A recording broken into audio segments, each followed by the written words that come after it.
All right, so I'm sure you remember the story of the officer that shot the guy in the Wendy's parking lot. I believe it was Georgia. It was Atlanta, I believe. His name was Rayshard Brooks, I believe his name was, and he was trying to run away. I think he fell asleep in his car. He was drunk in his car, and he tried to run away from the police. And he had taken the taser, I believe. I could be getting this wrong. I vaguely remember what happened. And the police officer shot him. It ended up with the Wendys in Atlanta getting burned down. Again, just a misplaced anger once again. But the Wendys got burned down, just another person without income, just another, probably 3 or 4 of your own without jobs. Regardless, Rayshard didn't deserve to die. I'm sure he had warrants, I believe, and he was also a felon, or he had previous charges.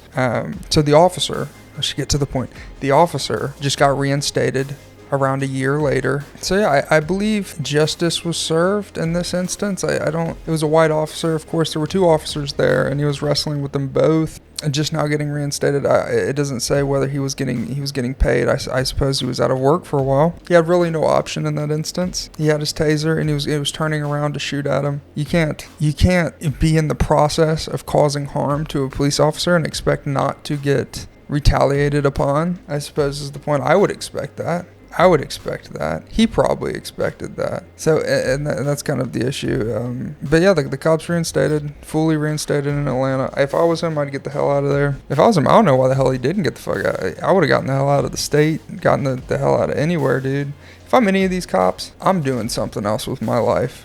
After something like this happens, if I'm a cop, why would you become a cop? Why would you ever become a cop? Why aren't our streets just war zones at this point? They say being a cop is a calling. Well, it wouldn't be a calling anymore if I was dealing with the backlash these guys were dealing with. I wouldn't do it. I'd get out of all the inner cities, just go police in the county somewhere. Just go out to the country and deal with hillbillies, with meth, with doing meth. Just deal with that. That may be rude and stereotypical, but shit, you might as well, because if you defend yourself, your life's over. I mean, your wife will leave you.